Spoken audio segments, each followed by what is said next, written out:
Alright, well, here goes. Boys and girls, back with another fun-filled, action-packed, non-flipped Algebra 2 classroom video.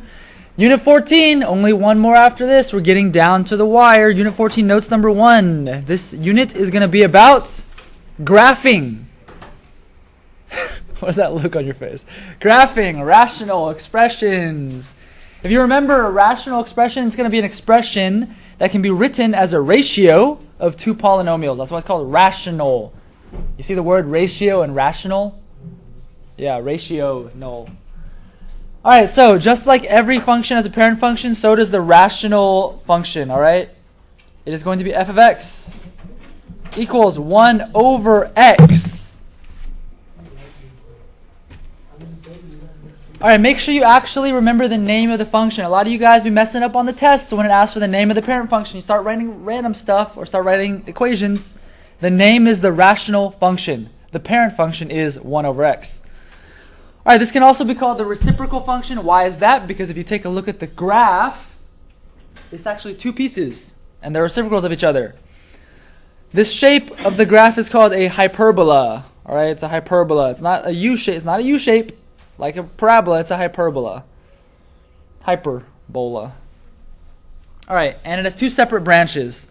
And there are two asymptotes. There's a vertical asymptote and a horizontal asymptote. The vertical asymptote is the green line you see there.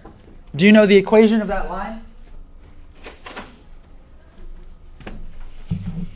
What would be the equation of the vertical asymptote on this parent function? X equals 0, that's right. So do you know the equation of the horizontal asymptote on this parent function? That's the red line. Y equals 0, that's right. So those are the starting asymptotes. X equals 0 is the vertical, right? And that would move around if your graph moves left to right. And then there's a horizontal asymptote at y equals 0, which would also move around if your graph moves up or down. Alright, so some vocabulary real quick.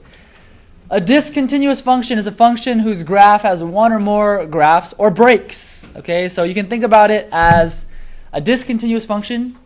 You can't draw unless you have to lift up your pencil once, right? Like you see this graph, right? There's two pieces. You draw one part, lift up your pencil, and go draw the other part, right? A continuous function is a function whose graph has no gaps and no breaks. So all the functions we've studied so far are continuous functions because we can keep our pencil on the paper and draw the whole graph, right? All right, now with every function we talk about transformations. We're going to do transformations for this one as well. So hopefully with all the transformations we've been doing, you've gotten a little more used to it. So do you guys remember what's the parent function for a rational function we just said? Thank you, that's very good. Nice, f of x equals 1 over x, right. So all the transformations will be based on this. So first we have f of x equals 1 over x plus d. What do you think adding d to the end of this equation does? Up or down, that's right, vertical shift.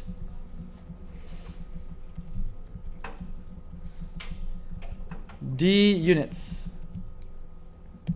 So if d is positive, is your graph going up or down? Up, that's right. If d is negative, your graph is going down. That's right. Next, f of x equals 1 over x minus c. What do you think this c does? Right, so it's a horizontal shift. C units. Now notice it's minus c, right? That's significant because that means if you see a positive number there in the equation, is your graph going to the right or to the left? To the left, right? Positive number means to the left. Negative number means going to the right. That's right, to the right. All right, next up. F of x equals a over x. Notice the original is 1 over x, but if I change it by multiplying that 1 by an a, what do you think the a does? So the original parent function is 1 over x, right? So now what is the a going to do? Right, vertical. Wow. Vertical stretch or shrink.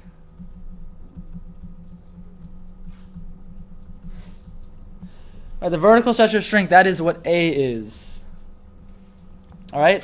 How do you know if it's a stretch or shrink? If A is greater than 1, it's going to be a stretch, right? If A is between 0 and 1, it's going to be a, that's right. And there's one more thing. What if A is negative? What does that tell us? What? No. What? It's a transformation. If A is negative, there's a certain transformation. Reflect over X, that's right. There we go. And the last one is going to be f of x equals 1 over b times x. What do you think this b tells us? Right.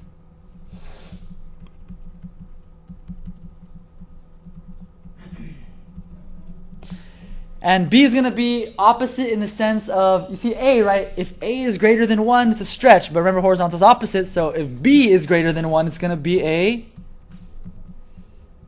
not a stretch, but a shrink, right? Which means if b is between 0 and 1, then it's going to be a stretch. That's right. And the same thing, though, if b is negative, then that means we have a, that's right. Reflect over y. There we go. So there are the transformations, right? We've seen these before. You should be getting more and more used to them by now. Now the good thing is here, all we're going to do with these transformations really is identify them in an equation. And then based on the transformations, we're going to tell what the new asymptotes are. Remember, the original asymptotes are x equals 0 and y equals 0. So let's see, in these examples, we're going to name the transformations and the asymptotes based on these equations. So in order, on the first example right here, 5 over x minus 2 plus 4, what is my first transformation there? Vertical stretch by? By what? That's right, vertical stretch by 5. What is my next transformation here? Right 2. The negative 2 tells us right 2. And up 4, that's right. Okay, so the fact that this graph shifted around, it changes our asymptotes. So what are my new asymptotes? Let's start with the vertical asymptote. What is my new vertical asymptote? What would the equation of my vertical asymptote be now? Originally it's x equals 0. So what would it be after these movements? X equals 2, very good, because it's an up and down line, right? Your graph moved to the right 2, boom, boom. So your vertical asymptote moved to the right 2 as well. Now it's x equals 2. And what about the horizontal asymptote? Y equals 4, that's correct. There it is.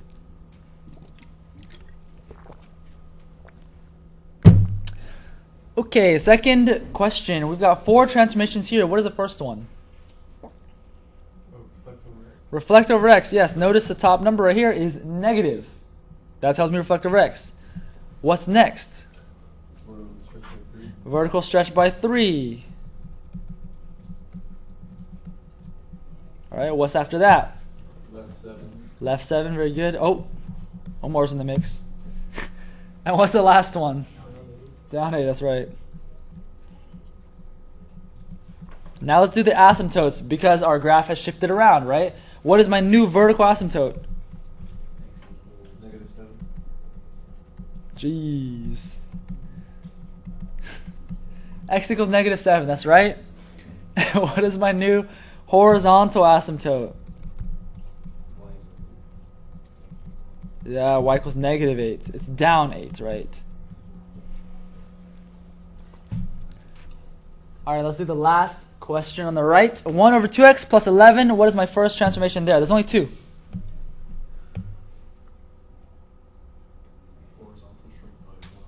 Horizontal shrink by 1 over 2. That is correct. Very good. Wow.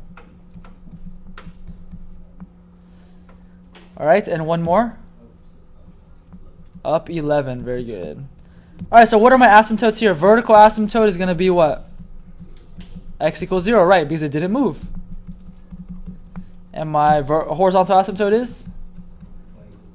That's correct. Very good. All right, so good news here, guys. With the transformations, that's pretty much the extent of what you need to know for transformations in this unit. So we're not going to be graphing by transformations because that's not how we graph these, all right? So that's that. But let's move on to graphing now. Yeah. Graphing rational functions. So in the past, we've graphed the functions using transformations, which everybody loves. But with rational functions, we're going to graph these based on the 5 attributes of a rational function. You know what most of these are. All right, we got roots or zeros. That's where it crosses the x-axis. We've got vertical asymptotes. That's the vertical lines that the graph never touches. We got horizontal asymptotes, which are the horizontal lines that the graph should never touch, but sometimes does. We've got holes. That's kind of new, though. But that's literally what it sounds like. It's you got a graph, and then randomly there's just a hole in the graph. A hole, just a gap. And then y-intercepts. So these are the 5 attributes we're going to be using to graph rational functions. And we're going to start you off easy. Today we're going to give you the values of these things. And then you're just going to graph after given the values. All right? And then later on, like next week, we're going to see how we actually solve or find all of these values. But today we're starting off simple with the baby steps. All right, but you need to know some things. Don't get confused right here. This is a topic concept that some people get confused by. So because rational functions are discontinuous, all of the graphs have at least 2 regions. Okay, that's like sections. All right? But these regions are determined only by your vertical asymptotes. So if you look at this first graph right here, right? I have 1 vertical asymptote. So then how many regions are there on this graph? 2, because look, there's 1 right here to the left and 1 on the right, right? And then the next one will be 3. That's right. Spoiler alerts by Aiden Yetman. 2 regions right here and 3 on the next one.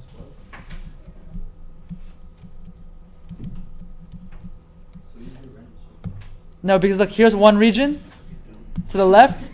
Here's 1 region in between, and then 1 last region to the right. They're created by the vertical asymptotes and only the vertical asymptotes, all right? So, the number of regions tells you how many branches there are on your graph. So, this first one has 2 regions, so how many branches should you have? 2. And the next one has 3 regions, so how many branches should you have? 3, exactly. All right, now, while a rational function can have multiple vertical asymptotes, you see on the second one, there's 2 vertical asymptotes, right? You can only have 1 horizontal asymptote. So, you can only have up to 1 horizontal asymptote.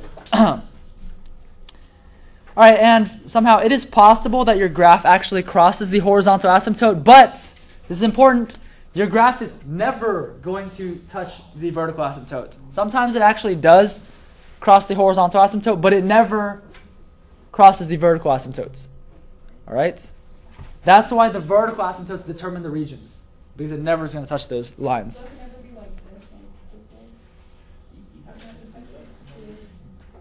I don't know what you're asking. What are you asking?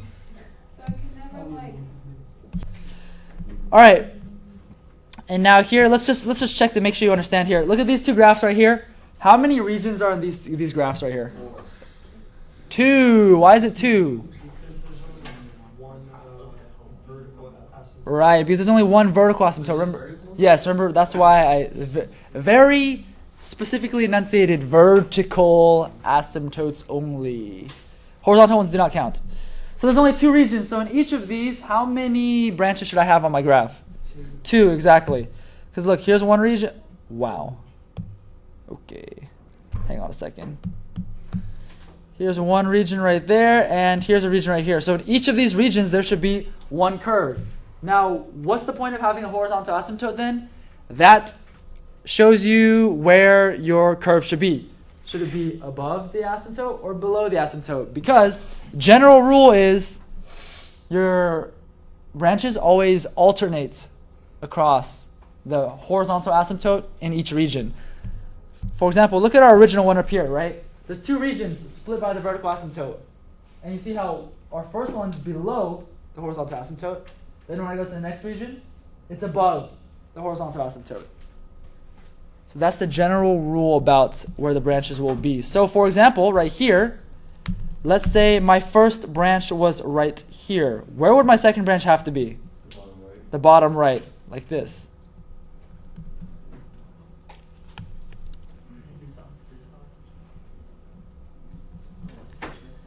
So then, if, for example, on my second one, if I had a branch right here, where would my second branch have to be? The bottom left, that's right. Like this. They always alternate across that horizontal asymptote in each region.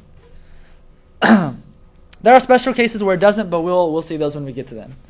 All right, let's try some graphing then. All right, graph the function and state the domain. The function is f of x equals x over x plus 3. So what we're going to do is, you see they gave us all this nice information. Notice there's some stuff. These are kind of teasers. This is how they found each of these values, okay? Which we're going to learn about later, but right now we just need to look at the actual values. What we want to do first is graph the vertical asymptote. Graph the asymptote. So what is the vertical asymptote here? Read the equation. It would just be x equals 3, right? X equals? Or no, y. No, yeah, wouldn't it be x equals 3? That's a negative 3. Yeah, x equals negative 3. So if it is negative, you just put it in. Yeah, you don't have to solve anything here. They're giving you all the information you need. Okay. We're just graphing. Okay. All right, so there's the vertical asymptote. So since that's the only vertical asymptote, how many regions are there? 2, which means how many branches should there be? 2. Exactly. So what is the horizontal asymptote now? Read the equation. Y equals 1. Right, when you just say 1, that doesn't really tell you. There you go. Okay, so now the question is, how am I supposed to know where the branches go, right? Like I see 4 sections, there's 2 regions, I don't know where to put the branches. That's where you use the points they gave you, the roots and the y-intercepts. But notice here, the root is the same as the y-intercept, right? On this one, that just happened to work out that way. So let's graph the root here. The root is 0, 0. That's right here, right? So that tells us, that's the hint, where does the branch go, right? Your graph has to go through that point, obviously, right? So that means your branch is going to go through that point, but it can't touch either of these lines. And if that's one branch, where's the other branch? Top left, that's right. And that's the graph. There it is. Do you have to be specific on where to? No, you don't. So that's why these are nice. All you have to do is make sure you go through the point that they gave you, That's it. and then make sure that you're in the right area. Okay. Yep, so there it is. Now one more thing we're going to do though is we're going to identify the domain. So remember, domain is all the possible x values of your graph. And if you look closely here, there's only one x value that your graph cannot be. And what is that? There's one x value that your graph cannot be because it never touches that point. -3, that's right. The vertical asymptote at x equals -3, your graph never touches that line, right? So that means you can't have -3 as part of your domain. So how do we write that? All we have to write is your domain is anything where x is not -3. This is an equal sign with a slash through it. It literally means does not equal to. X is not equal to -3. Your domain can be anything as long as x is not equal to -3. And that's it. There's no need to do the range here because it did not ask for the range. But even for the range, right, it would be the same idea, right? Y is, right, y is not equal to 1. Yeah, that's right. All right, let's try another one. F of x equals x minus 3 over x plus 2. So right here, asymptotes first, right? What is the vertical asymptote here? What is the equation? X equals -2, right? So you got to give the equation of a line. Just saying -2 doesn't really tell you where to graph a line. There it is. And what is the horizontal asymptote? That's right. Always equal to what? No, it's gonna change. We're gonna see later, right, how we get these values. But for now, we're just using the values they gave us. They kind of show you how they worked it out, but it's just a mystery as of now. All right, so there are our asymptotes. So they actually gave us multiple points this time. What are the points they gave us?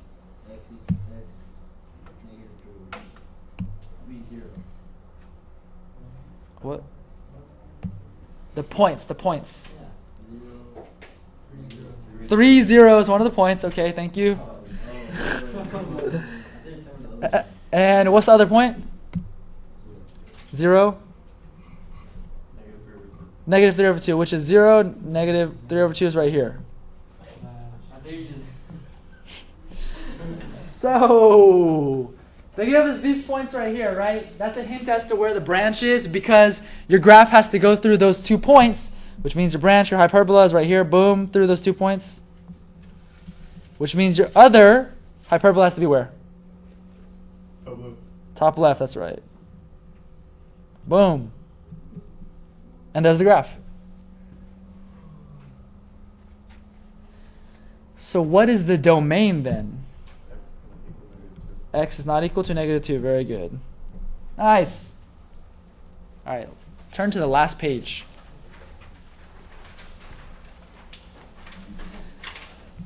Yeah, see? Graphing these is not so bad because you don't have to be exact. All right. Let's take a look at this one. This function is f of x equals 6 over x squared minus x minus 6. Now notice here, they factored it out for you. It's 6 over x plus 2 times x minus 3. So let's draw the asymptotes. There are...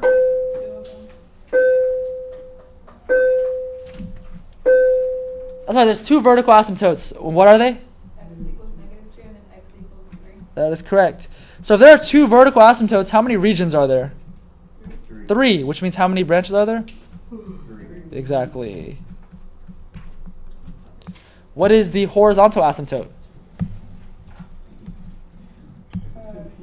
Y equals 0. Right there. Okay, so this one's a little more, takes a little bit more work. So let's see, what are the roots? There are no roots, but what's the point that they did give us? 0, -1. So there we go, 0, -1's right here. But I really don't have an idea of what that middle curve is going to look like, right? That's just 1 point. That's not enough to know anything. So what I need to do is now, I need to take a point that's to the left of there and to the right of there to really see what the graph is looking like right there. So what is an x value that's to the left of this point still within the middle region? 2. -1, right? -1. That's this point, right? -1's right here, right? So we need to see where the point's going to be. So what we're going to do is we're going to plug in -1 into the x's and see what we get. Oh, it moved. It moved.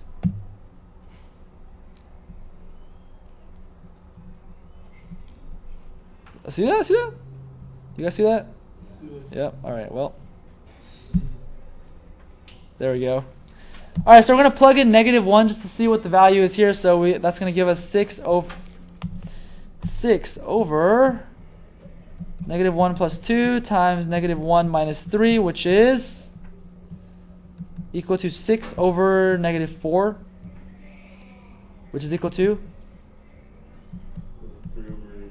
Yeah, -3 over 2 or 3 over -2, whatever, same thing. Because this is 6 over -1 plus 2 times -1 minus 3. That's 6 over +1 times -4. All right, so -3 over 2 when I plug in -1. So at -1, my y value is -1.5. So the point's right here. All right, so that takes care of a point to the left. Now let's pick a point that's to the right of this first point. So what point is to the right? What's the value that's to the right of there? 1. Okay, so it will be better if you choose more to the right just to see the difference, right? So let's actually use 2. You can use 1, but let's use 2. So let's plug in 2 for all the x's. So 6 over 2 plus 2 times 2 minus 3. Which happens to give us, once again, 6 over -4. Which is -3 over 2. So, once again, you see, at 2, you're going to have -3.5 again. I mean, -1.5, sorry. So, you see, now with the 3 points, we can see what shape this makes. You see this? It's kind of like a U shape a little bit, right? And that's exactly what that part of the curve is going to look like. It's going to be like this. So that is the middle section.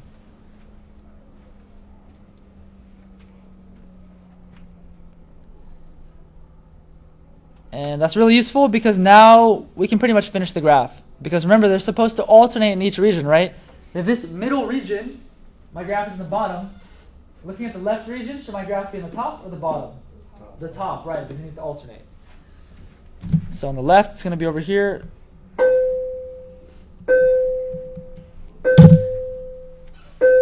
Okay, so it goes top, then bottom, and then my last region, where should it be, top or bottom? Bottom right. Top, right, because it needs to alternate. Every region alternates, right? So the first region we're on top, second region we're on the bottom, third region we go back to the top. And we don't have to draw these, we just draw like the little element. You said this doesn't make sense. Just like this. So this is what your graph looks like. It alternates every time. See top, then bottom, then top. Across the three regions. What is the domain here then? X does not equal negative 2, X does not equal negative 2. or X doesn't equal to 3. Right, X does not equal negative 2, and X does not equal 3. That's right. Very good. All right. Wait. So how did you plot the points that the first one like goes through? What did you use? This one? Yeah. That's the y-intercept that they gave us. Right here. 0, negative 1. Okay. Yeah, they gave us that one. But the two Other. like dots on the side. Yeah, so those ones we found by taking the x value and plugging it into the equation. Yeah. Yeah. Yeah. Just to see the actual shape, right? Because just one point doesn't really show me the shape at all. Mhm. Yeah. All right, so let's do the last one over here. Notice this one, it does say check the shape of this one on the calculator, so we will check that after. Because this one is a little complicated.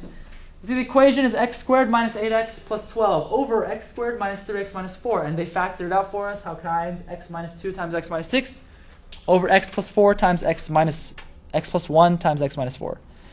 All right, so first thing we're going to graph is the asymptotes. So what are the vertical asymptotes here?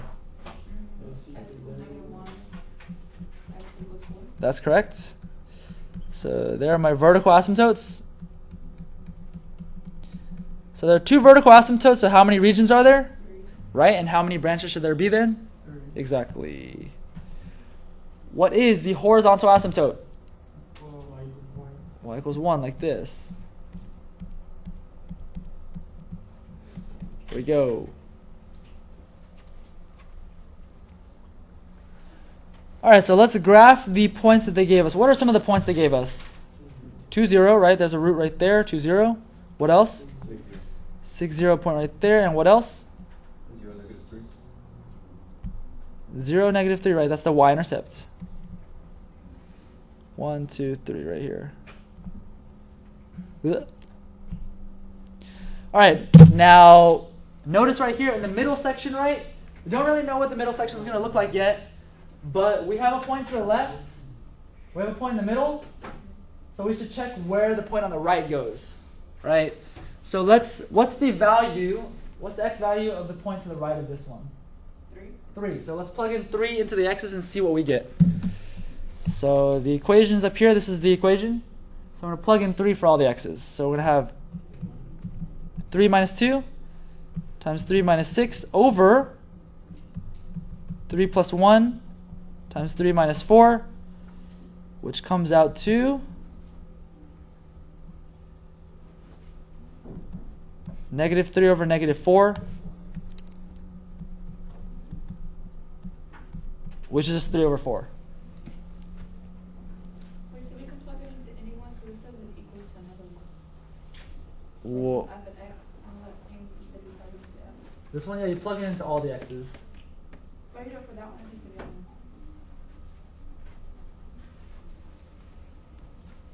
I did it for the other one next to it. Oh, this one it's the same thing. This is just the factored form. Okay, Yeah, so you plug it could in. choose. Yeah, you could choose either one. The same thing. All right, so it's 3 over 4. So at 3, when x is 3, it's 3/4. It's right here. See that? So now look at this one. This one looks a little different, right? Because the other one we saw that the 3 points, right, kind of made a U shape, right? But this one, look, this is not a U shape. This kind of looks like it's gradually going up, right? And this is the other shape that the middle region can take. The middle region is either going to be a weird U shape or it's going to... What? This blue one? Yeah. We plugged in 3 for all the x's to find the y value to find the points. Yeah, because this is on the 3, right? I just wanted to see where it actually is, though, so I can have 3 points that show me the shape of my curve here. All right, so because we see this shows me that it's going to be the other shape that we have. Look, because this one, it was a U, but this one, it doesn't look like a U, which means it's going to look like this. That is what it's going to look like. And when you have this, it's a very special rule, because, now take a look at this. Look at my third region on the right side, right? Where is it going to be? Where's my branch going to be, the top or the bottom? Bottom. How'd you know that? Because it says 6 0. Yeah, because of the 6, 0. There's a point that's in the bottom already. So your graph has to go through that point. So that means over here, boom. Now remember how they're supposed to alternate between each region, right? But how does that make sense? Because look at the middle region. The middle region goes across both, right? It's on the top and the bottom at the same time. Do you see that? So, where do you think the first region should be, top or the bottom then? Top. The top, that's right. Because this middle region, since it goes across the top and the bottom, it's almost like it doesn't count, you know? So we have to alternate this one, middle one doesn't count, this one's on the bottom. So, boom, like this. And there you go. Now remember, this one said to check with the calculator, because sometimes we will just give you a calculator and be like, hey, find the shape on the calculator. And if you plug this in the calculator, it looks like this. Boom! Look at that. That's what ours looks like. It's not ugly. It's just different. Come on now. All right. And what is the domain on this one? X does not equal -1 and x does not equal 4. That is correct. Very good. That's the idea, guys. So that is does not equal -1 and x does not equal 4 because it's everything except for the vertical asymptotes. All right, so that's going to end these notes, guys. That's the basics of graphing these rational functions. We'll explore more next time, but until then, we'll see you in the next video. Peace!